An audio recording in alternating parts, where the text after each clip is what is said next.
बिस्मिल्लाहिर्रहमानिर्रहीम। Displacement, quantities in motion. जैसे कि आपको मालूम है, जब भी कोई ऑब्जेक्ट मूव करता है तो उसके पास डिस्प्लेसमेंट, वेलोसिटी, एक्सेलरेशन हो सकता है। इन तीनों पैरामीटर्स को हम अगले लेक्चर्स में डिटेल में देखेंगे। आज डिस्प्लेसमेंट को डिटेल से डिस्कस करते हैं। और डिस्प्लेसमेंट को समझने के लिए कि वो कितना अपनी पोजीशन से डिस्प्लेस हुआ, सबसे पहले पोजीशन का समझना जरूरी है। पोजीशन किसी भी पॉइंट की, किसी भी ऑब्जेक्ट की पोजीशन को जब भी बयान किया जाएगा तो वो किसी हवाले से बयान किया जाएगा कि वो ऑब्जेक्ट किसी रेफरेंस से कितना दूर है, किस पोजीशन पे है, किसी रेफरेंस से। इसका मतलब सबसे पहले किसी रेफरेंस को कंसीडर किया जाता है, सेट किया जाता है उस ऑब्जेक्ट की पोजीशन को बयान करने के लिए, डिटरमिन करने के लिए। तो पोजीशन हमेशा किसी रेफरेंस के लिहाज से बताई जाएगी और ज्यादातर फिजिक्स के अंदर एक्स एक्सिस, वाई एक्सिस को रेफरेंस फ्रेम के तौर पर लिया जाता है किसी पॉइंट की पोजीशन को बताने के लिए। अगर वन डायमेंशनल मूवमेंट होगी तो ओरिजिन से अलोंग एक्स एक्सिस या अलोंग वाई एक्सिस कितना वो मूव कर गया। अगर वो प्लेनर मूवमेंट होगी तो एक्स वाई प्लेन लिया जाएगा, और अगर वो थ्री डायमेंशनल मूवमेंट होगी तो एक्स वाई जी जो थ्री डायमेंशनल स्पेस है उसमें मूवमेंट को डिस्कस किया जाएगा कि उसकी पोजीशन कैसे कैसे वेरी हो रही है तीनों एक्सिस के लिहाज से। तो पोजीशन के लिए किसी फ्रेम ऑफ रेफरेंस का इनिशियली सेट करना, उसको कंसीडर करना ज़रूरी होता है। और फिर जब आप फ्रेम ऑफ रेफरेंस ले लेते हैं, उस एक हवाले का फ्रेम ले लेते हैं जिसके लिहाज से आप रेफरेंस दे सकते हैं, हवाला दे सकते हैं, तो देन फिर हम उस पॉइंट की जो भी पोजीशन होगी कि वो उस एक्स एक्सिस या वाई एक्सिस से कितने फासले पे है वो पॉइंट, वो ऑब्जेक्ट, वो उसकी पोजीशन को बताएगा। और जैसे जैसे उसकी पोजीशन चेंज होगी तो उसके डिस्टेंसेस फ्रॉम एक्स एक्सिस और वाई एक्सिस चेंज होते चले जाएंगे, यानी उसकी पोजीशन चेंज होती चली जाएगी। उसकी पोजीशन के कोऑर्डिनेट्स, एक्स और वाई कोऑर्डिनेट्स की वैल्यू चेंज होती चली जाएगी। Now displacement. डिस्प्लेसमेंट जैसे कि लिटरल मीनिंग या वर्डिंग से जाहिर है, how much body is displaced from its initial position to the next position. Displacement is actually the shortest distance between the 2 points. Displacement is the shortest directed distance, यानी वो minimum फासला जो किसी दो पॉइंट के दरमियान है इन सर्टेन डायरेक्शन, उसको हम डिस्प्लेसमेंट कहते हैं। फॉर एग्जांपल, अगर हमारे पास दो पॉइंट्स हैं, किसी और कोई ऑब्जेक्ट उन दो पॉइंट्स के दरमियान मूव कर गया। इनिशियली वो अलोंग एक्स एक्सिस एक्स आई पोजिशन पे था और बाद में वो किसी एक्स एफ पोजिशन पे चला गया, फाइनल पोजिशन और x I mean initial position.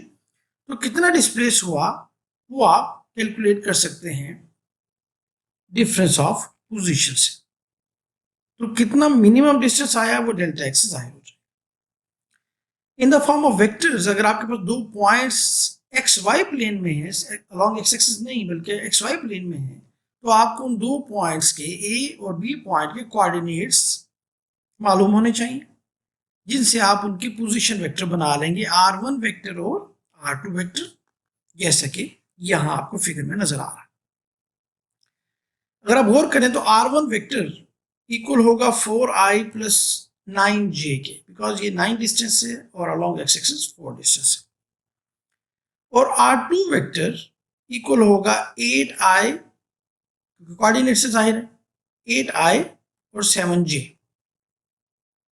r2 8i और 7j होगा और r1 4i और 9j होगा। अगर हम a से b के दरमियान डिस्प्लेसमेंट लेना चाहते हैं, डिस्प्लेसमेंट वेक्टर लेना चाहते हैं, because displacement is a vector quantity, इसमें एक डायरेक्शन भी होती है और मैग्नीट्यूड भी होता है। तो इस वेक्टर को लेने के लिए आप फाइनल पोजीशन वेक्टर से इनिशियल पोजीशन वेक्टर माइनस करेंगे। R2 वेक्टर में से R1 वेक्टर माइनस करेंगे तो इन दोनों का जो डिफरेंस होगा वो आपके पास पोजीशन वेक्टर D आ जाएगा। वैसे भी आपको नजर आ रहा है कि अगर आप R1 को उस तरफ ले जाएं इस इक्वेशन में तो R2 will be equal to D plus R1, figure में भी जाहिर है।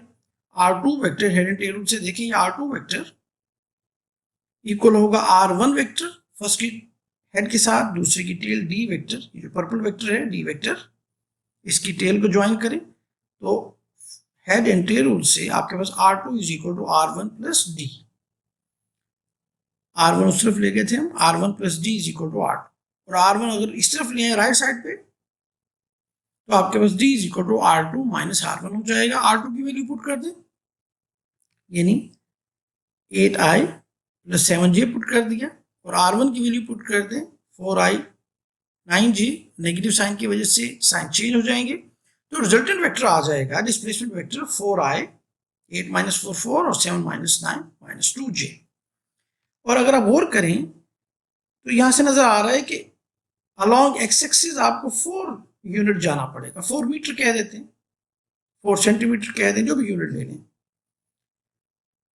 इनिशियली यहां से चलें और यहां तक जाए तो ये 4 बनता है, क्योंकि 8 माइनस 4 ये 4 बनेगा। तो अलोंग एक्स एक्सिस 4 मीटर जाना पड़ेगा,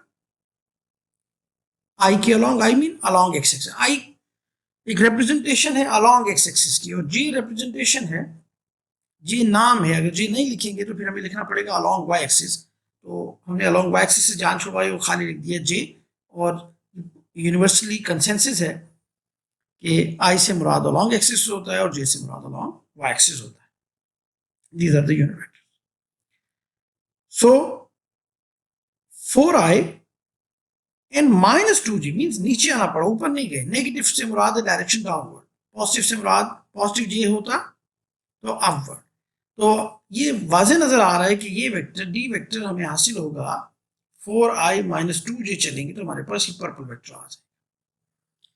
तो स्टूडेंट्स दोबारा हम डिफाइन कर देते हैं लास्ट में, displacement is a shortest distance. Displacement is a vector quantity and it is the shortest distance between 2 points in certain direction and it is a vector quantity.